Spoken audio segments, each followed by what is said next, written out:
Welcome back to Hardware Unboxed. What are we doing today?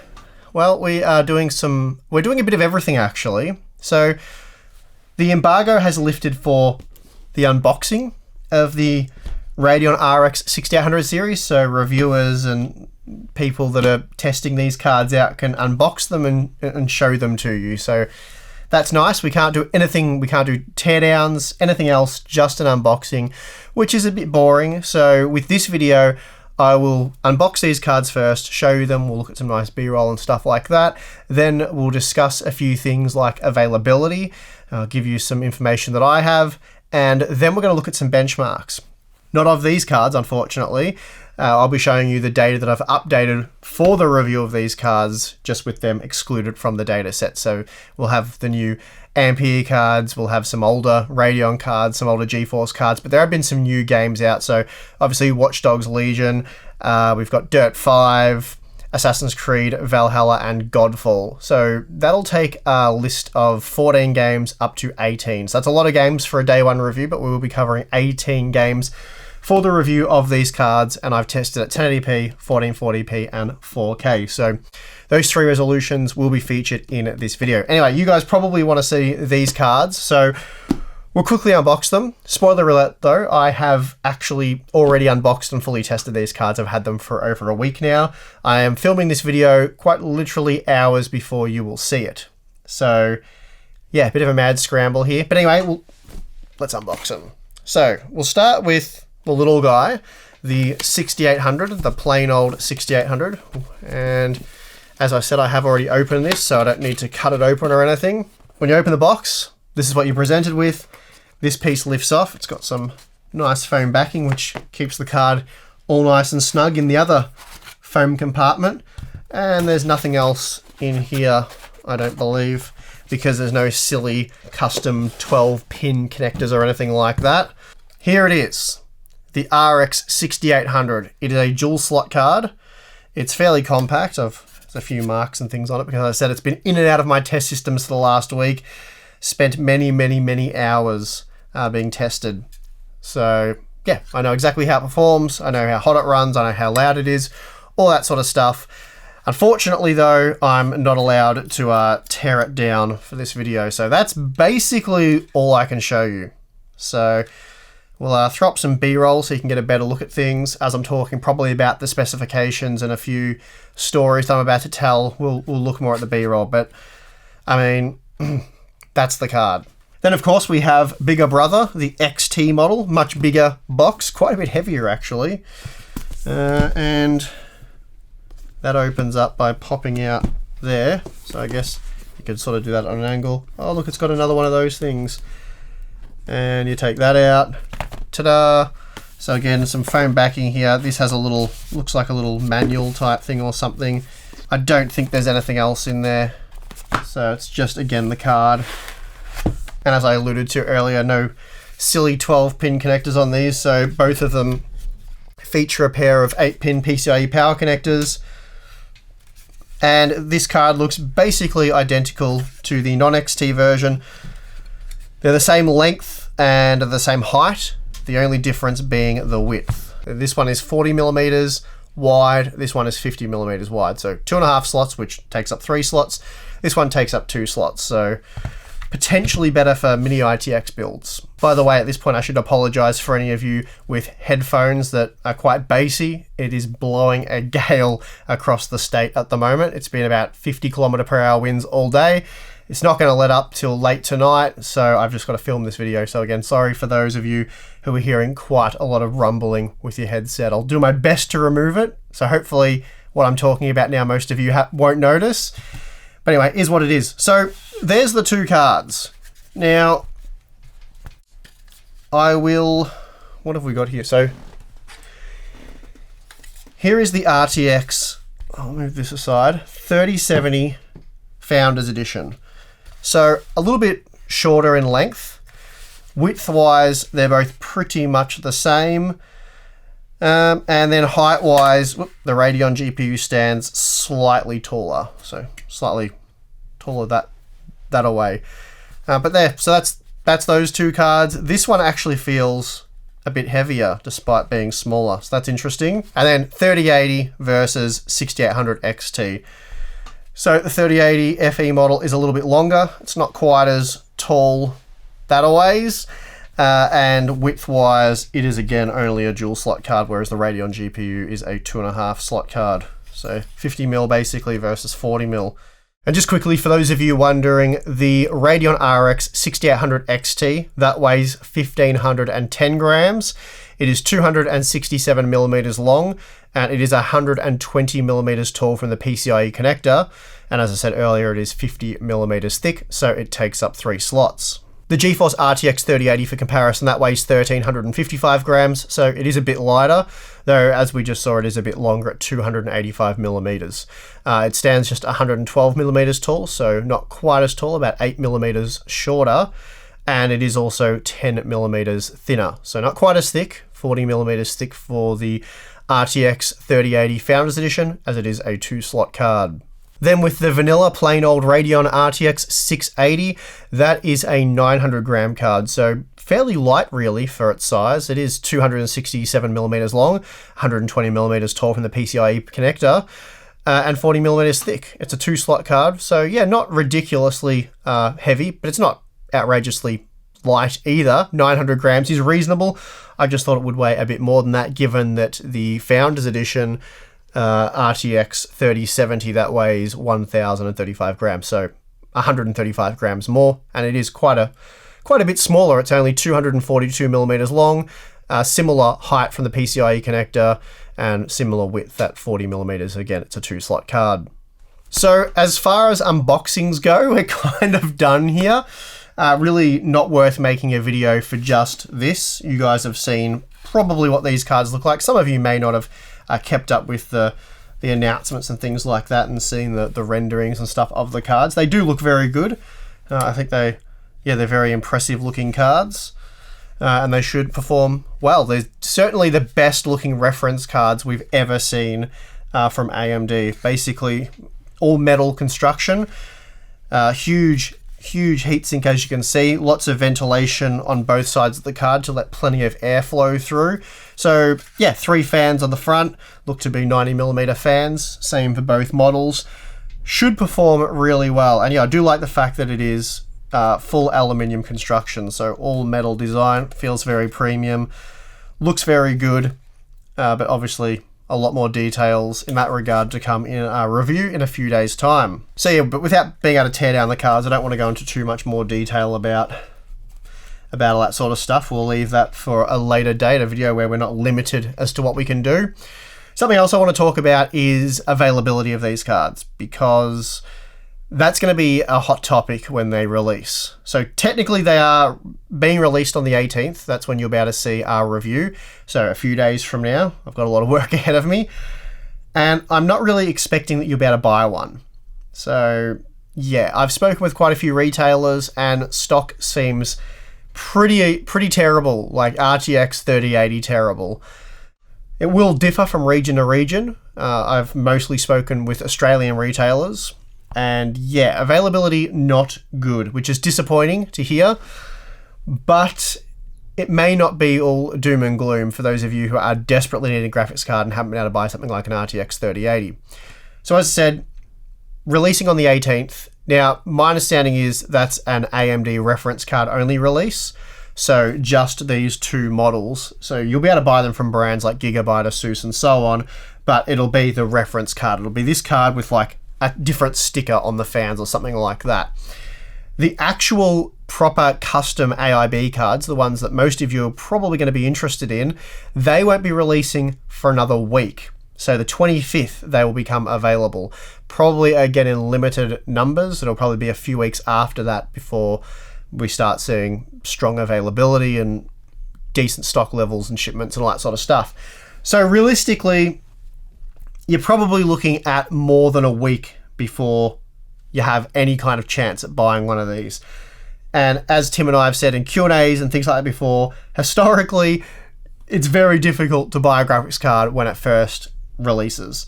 And that was going back many years when they weren't nearly as popular as they are now. So there's just an insane demand right now for high performance graphics cards, which These are alleged to be bought from AMD. You're supposed to be looking at slightly better than RTX 3070 performance with this one, and somewhere between 3080 and 3090 performance with this one here at a slight discount to the 3080. So this is $650 US, so that's $50 off. And then this one's $580 US, so $80 more, but you get twice as much VRAM. I'm not going to go too much into those sort of specs because Tim's already done a video on all of that, so if you are interested in all the specs and details, make sure you go watch that video. I'll link it in the description. So, yeah, availability. I wouldn't be getting your hopes up for getting one of these in this week or, in a few days' time. It's extremely unlikely to happen. Yeah, not too much more to say on that one. It's going to be bad. So I would get your expectations in check now. It's probably going to be a little bit before you better buy one. I'd be probably, again, I don't have a crystal ball. All I can tell you is I know in 2 days' time, your chance of getting one of these is going to be extremely low, like RTX 3080 low, possibly even lower. So that's not great, but we'll have to reevaluate and see what the 25th looks like and how good your chances will be to buy one on the 25th. I imagine that most of the partners are going to want to push their own designs. So they probably haven't used a whole lot of their allocation to ship reference cards. I imagine you'll be seeing a lot more emphasis on their own sort of branded cards, like the MSI Gaming X Trio and the Asus Strix, for example. And as I said, those cards won't be available until the 25th. So basically at this point, I'd wait till the 25th, have a look at all the different partner cards, check out reviews, see which cards are worth buying, which ones are the best, and then realistically, reasonably going off what we've sort of seen historically, it's probably going to be about 2 weeks after that you'll have a good shot of buying one. But as I said, right now, we are seeing extreme demand for these type of GPUs, so could even be a month plus. Obviously, the RTX 3080 and 3090 launch has been a complete and utter disaster. Retailers still haven't even fulfilled day one orders. So I don't know what NVIDIA was doing or thinking there, but that release, complete disaster at this point. Complete failure, complete disaster. And it's not due to extreme demand. There is extreme demand, but that's not why you can't buy one. There's basically just no supply. As I said, day one orders not fulfilled by a long shot. So they've completely failed there. And hopefully AMD can do a better job. Hopefully, come the 25th, we do see reasonable amounts of these cards hitting shelves. And weeks after that, regular shipments continue. So anyway, that's really all I have to say about availability at this point. More of a to warn you guys. I know the 18th is going to be terrible, so try to remain calm. Do your best to remain calm. Wait till the 25th and we'll reevaluate and we'll talk about that in the content then. And of course, we expect things to improve weeks after that, which is what's happened for pretty much every GPU launch that we can remember. Okay, so now that we've got all that out of the way, I would like to look at some new benchmark data. Again, not including these cards because I can't show you how these perform yet, but there are some new games that I did want to include in my day one review of each of these cards. So I've gone and spent, I think it was about 3 or 4 solid 16 plus hour days updating all the GPUs we currently test with in these 4 games at 3 resolutions. So let's go have a look at that data. Using the epic quality settings, Godfall is a very visually impressive game that's also very demanding on the GPU. That said, it's not a game that really requires much over 60 FPS for smooth gameplay. And looking at these results here, what jumped out at me the most was just how well Vega 64 does, matching the GTX 1080 Ti. That's not something you really see that often. I think Forza Horizon 4 was the last time we saw this. The 5700 XT also does well, and of course this is an AMD sponsored title, but normally that just means AMD's hardware is well optimized, and it's not a situation where Nvidia's put at an unfair disadvantage. But anyway, we're seeing that the 5700 XT just edged ahead of the 2070 Super, something that we have seen quite a bit of more recently, and the Radeon 7 was faster again, just edging out the 2080 Super. Of course, the newer Ampere-based GeForce GPUs perform even better. The 3070 matched the 2080 Ti, while the 3080 was 20% faster again, and the 3090 a further 19% faster. Jumping up to 1440p shows similar performance margins, and I'd say anything slower than a 2060 Super is out of the question here.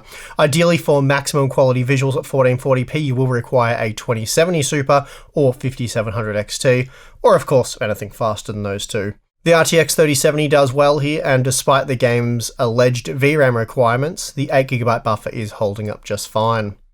And I suspect that the 12GB VRAM requirement claim for 4K gaming will be with DXR enabled. And I say that because right now we're only seeing usage peak at about 9GB when using models such as the 2080 Ti and 3090. And although that is starting to exceed the 8GB capacity of the 3070, we saw that the performance goes unaffected as the Ampere GPU still comfortably leads the 2080 Ti. Another new game that I've added to the list for testing new GPUs is Watch Dogs Legion, and this is an Nvidia sponsored title. That said, the Radeon performance looks very good, and I suspect the focus for Nvidia has been on ray tracing performance, something we're not looking at here. It's pretty crazy though to see at 1080p, the RTX 3090 is only just pushing over 100 FPS, and it's just 3% faster than the 3080. Now, you might think that's because we're limited by the Ryzen 9 3950X, but I can assure you that's not actually the case. I can't say why yet, so you're just going to have to believe me for now.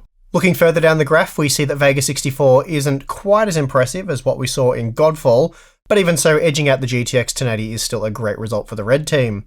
We also see that the 5700 XT matched the GTX 1080 Ti, making it just 4% slower than the 2070 Super. At 1440p, it's quite clear that you'll want a next-gen GPU for over 60 FPS when using the ultra quality preset, as here the RTX 3070 was good for 70 FPS on average, while the 3080 pushed up to 85 FPS. Compare that to the 47 FPS we saw from the 5700 XT, and it's quite clear that AMD needs to make up a lot of ground, which will make the Radeon 6800 series reviews very interesting in a few days' time. Then finally, at 4K, the only GPU able to reach 60 FPS is the RTX 3090. Pretty crazy to see just 42 FPS from the RTX 2080 Ti, while the now 2-generation-old GTX 1080 Ti was only good for a console-like 30 FPS. Next up we have Dirt 5, and this is another AMD sponsored title, and I've got to say, for a racing game, the performance doesn't seem particularly great. Yes, it is a visually impressive game, but with half the frame rate of F1 2020, for example, the performance hit seems a little bit too extreme to me. That said, I'm not sure how taxing all those dust effects are. Anyway, when compared to F1 2020, we're seeing about a 30% boost to performance for the Radeon GPUs relative to their GeForce competition. This meant at 1080p, the 5700 XT was able to match the 2080 Super, while Vega 64 was once again right up there with the GTX 1080 Ti. And we find a similar story at 1440p. Again, the 5700 XT matched the 2080 Super with 68 FPS on average, while the 2080 Ti and 3070 were a little bit faster, pushing over 70 FPS. The base model 5700 edged out the 2070 Super, while Vega 64 was right behind the GTX 1080 Ti. Now, quite interestingly, whereas the 5700 XT saw an almost 50% decline in performance from 1080p to 4K, we're seeing just a 34% decline for the RTX 3090. Now, you might put that down to a CPU bottleneck, but again, that's not the case, at least not entirely. The Turing and in particular Ampere GPUs just don't scale down very well to the lower resolutions in most games. As a result, the 5700 XT is no longer seen beating the 2070 Super with ease, rather here they're delivering the same level of performance. Last up, we have the new Assassin's Creed Valhalla results, and this is yet another AMD sponsored title. Quite incredibly, the 5700 XT is able to roughly match the RTX 3070, making it 13% faster than the 2070 Super, and that's quite impressive as the 5700 XT generally costs about $100 US less. That said, Vega 64 wasn't quite as impressive, though it did edge out the GTX 1080, so that in itself is a bit of a win. And here we're also looking at another AAA title that's difficult, or rather costly, to achieve 60 FPS at 1440p with the visual quality settings maxed out. That said, if we were to apply Tim's optimization guide settings here, which sees almost no hit to the visuals, you should be able to boost GPUs just shy of 50 FPS to around 60 FPS. And finally, for those of you wanting to game at 4K, you really will require an RTX 3080 or 3090, neither of which you can buy right now, so a bit of a moot point. And we are, of course, hoping that AMD can help out here, but as I've said already, stock is probably not going to be great in 2 days' time. We're probably going to have to wait a few weeks before things improve there. But of course, check back shortly for our RTX 6800 and 6800 XT GPU reviews. Okay, that's going to do it for this episode of Unboxing Boxes / random chat / here look at my updated benchmark data. So a bit of a random video, but hopefully you guys enjoyed it and you enjoyed getting to have a look at these cards, checking out the new B-roll of them, and checking out that new benchmark data. And as I said, chill, remain calm. You're probably not going to be able to buy one of these on the 18th, unfortunately. It's just the way it is. And the real launch should be more around the 25th, and we'll have to wait and see what that's all about. And yeah, you'll expect some content from us talking about that, and of course we will continue to follow up as we did with the RTX 3080 and 3090 and 3070 launch. Anyway, that's going to do it for this one. Thank you very much for watching. I'm your host Steve, and I'll see you again next time.